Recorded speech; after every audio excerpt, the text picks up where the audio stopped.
আল্লাহ পাক রব্বুল আলামিন সূরা বাকারা 262 নম্বর আয়াতের মধ্যে ইরশাদ করেছেন, আউযু বিল্লাহি মিনাশ শাইতানির রাজিম, বিসমিল্লাহির রহমানির রহিম।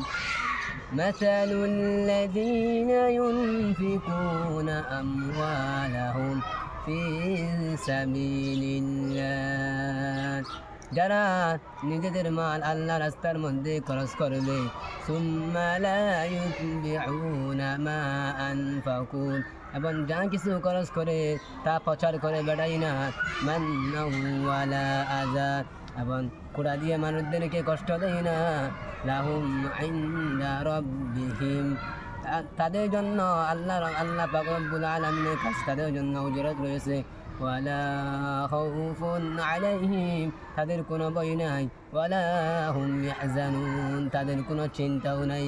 সুবহানাল্লাহ।